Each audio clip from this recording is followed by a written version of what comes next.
जय हिंद दोस्तों, welcome back to my YouTube channel. और आज हम स्टार्ट करने जा रहे हैं आपके पास में आईसीएम मॉड्यूल बैच सी फाइनल इंडेस 2 जो आपकी इन्वेंट्री नेम है।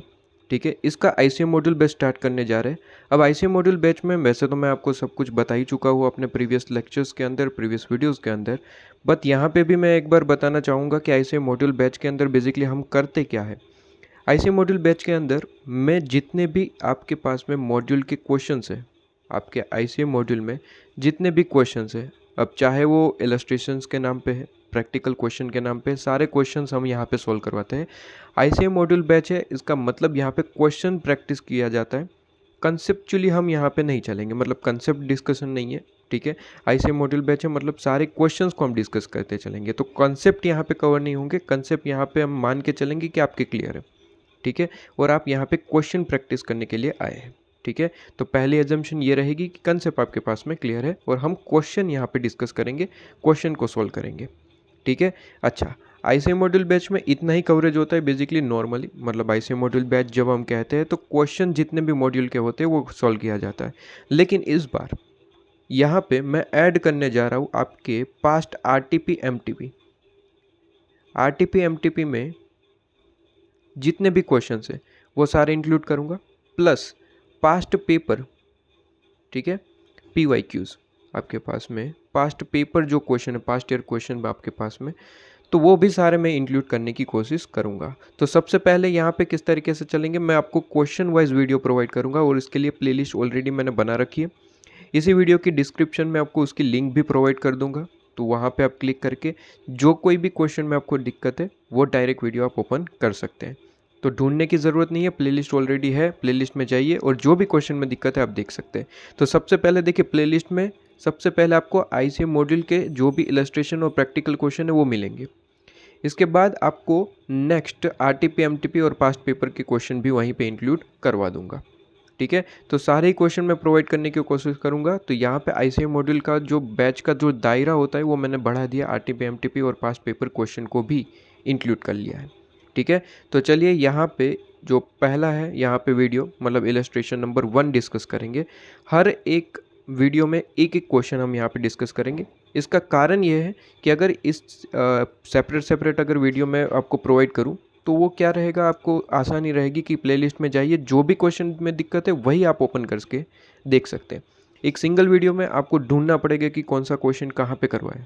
इससे अच्छा मैंने सेपरेट आपके लिए वीडियोस बनाए हैं, तो आपको प्लेलिस्ट में मैं प्रोवाइड कर दूंगा। ठीक है, और वैसे आपको वीडियो के ऊपर ही मैंने लिख दिया होगा कि कौन सा वीडियो किस पॉइंट पे है, किस क्वेश्चन पे है। इलस्ट्रेशन 1 हो गया, इलस्ट्रेशन 2 हो गया, तो प्लेलिस्ट में जैसे ही आप ओपन करेंगे आप ऊपर ही देख पाएंगे। ठीक है, तो जो भी क्वेश्चन में दिक्कत है उसी वीडियो पे क्लिक कर सकते हैं आप। ठीक है, चलिए पहला इलस्ट्रेशन नंबर 1 यहाँ पे हम डिस्कस कर लेते हैं। इलस्ट्रेशन नंबर 1 वैसे थियोरिकल है, ठीक है, और इसमें कुछ भी नहीं है, लेकिन फिर भी आईसीएम मॉड्यूल बैच मैंने कहा है तो हर एक क्वेश्चन को एक बार डिस्कस करना बनता है। ठीक है, हो सकता है कोई छोटा मोटा डाउट हो तो यहाँ पे आपके पास में सोल्व हो जाएगा।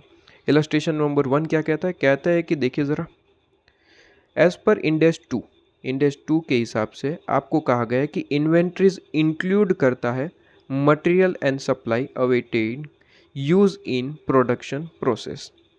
ठीक है, तो यहाँ पे एक सेंटेंस दिया गया है कि इंडेस 2 के हिसाब से, इंडेस 2 ये कहता है कि जो इन्वेंट्री होती है तो उसकी जो आप वैल्यू निकालते हैं तो उसमें जो मटेरियल का कॉस्ट होता है, सप्लाई ऑफ आपके पास में जो मटेरियल आप परचेज़ करके लेके आते हैं तो वहाँ पे भी आपको फैक्ट्री तक लाने का जो भी खर्चा होता है, प्रोडक्शन का खर्चा जो भी है आपके पास में प्रोसेस, वो सारा खर्चा जो है वो आपकी कॉस्ट में ऐड हो जाता है, इन्वेंट्री की कॉस्ट में। ये पहले आपको एक स्टेटमेंट दिया है।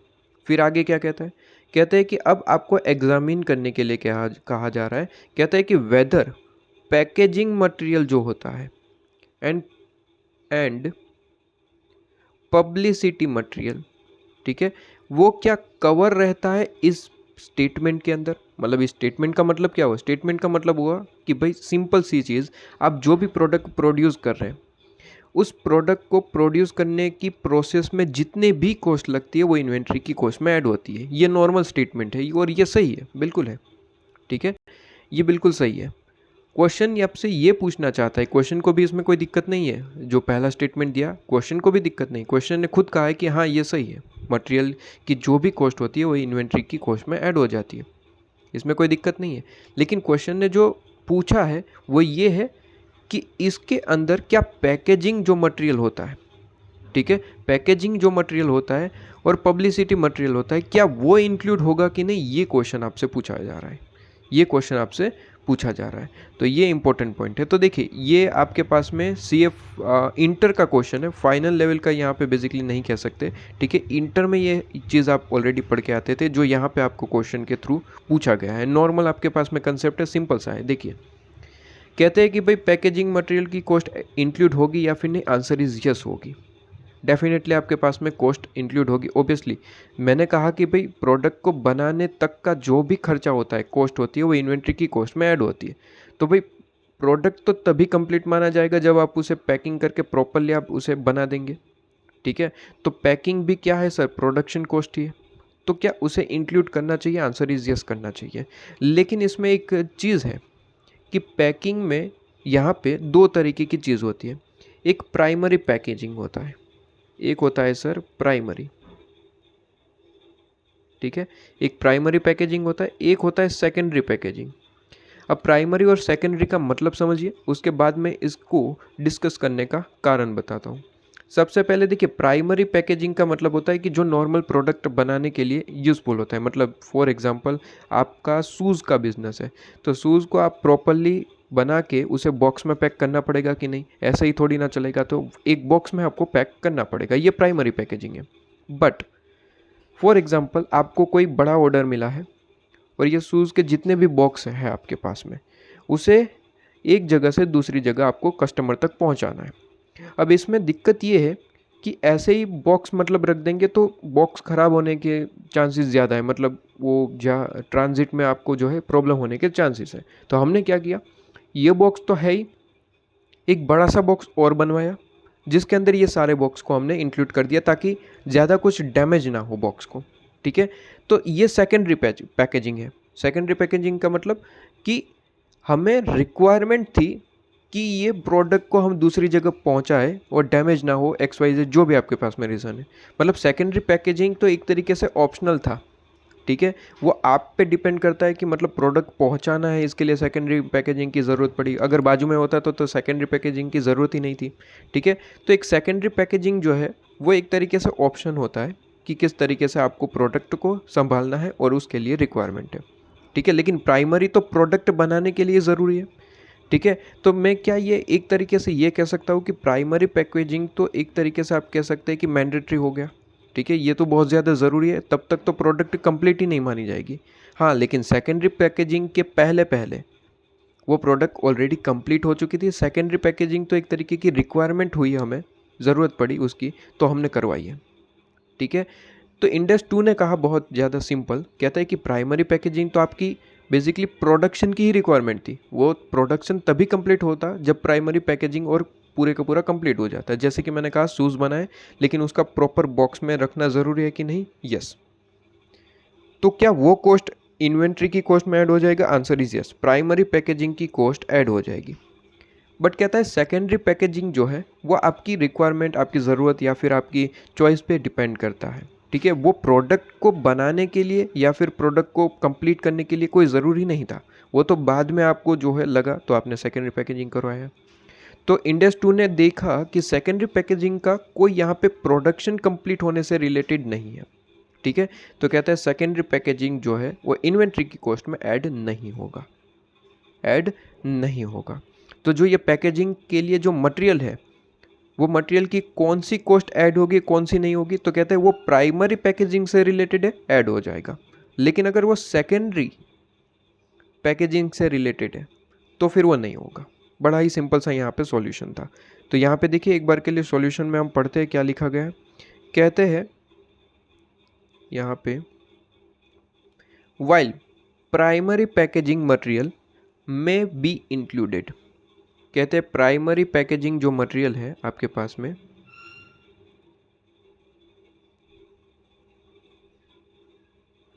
प्राइमरी पैकेजिंग मटेरियल जो है मे बी इंक्लूडेड, वो इंक्लूड होंगे।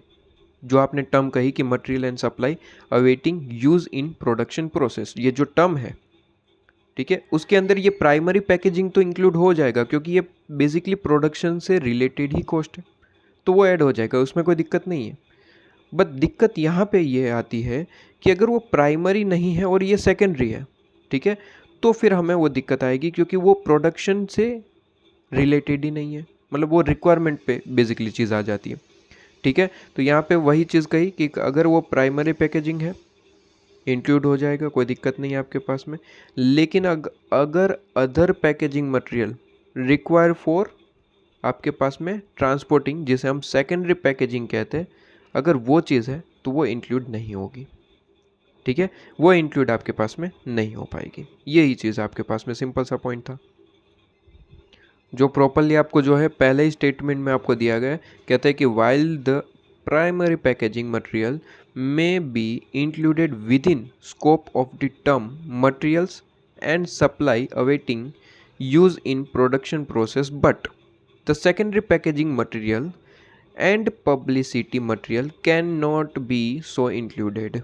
सेकेंडरी पैकेजिंग जो मटेरियल है उसे हम इंक्लूड नहीं करेंगे क्योंकि सेकेंडरी पैकेजिंग मटेरियल एक तरीके से आप कह सकते हैं सेलिंग कॉस्ट है, मतलब सेल करने के लिए उसकी रिक्वायरमेंट आई तो हमने सेकेंडरी पैकेजिंग करवाया। जैसे कि मैंने एग्जांपल दिया कि शूज़ का बिजनेस था, एक बड़ा सा ऑर्डर मिला है और दूर तक पहुंचाना है, तो प्रोडक्ट डैमेज ना हो, ठीक है, कस्टमर को प्रॉपरली मिले, उसके लिए हमने सेकेंडरी पैकेजिंग करवाया। तो ये कस्टमर को प्रॉपर प्रोडक्ट मिल जाए, ठीक है, और प्रॉपर सेलिंग हो पाए, इस वजह से हमने सेकेंडरी पैकेजिंग करवाया।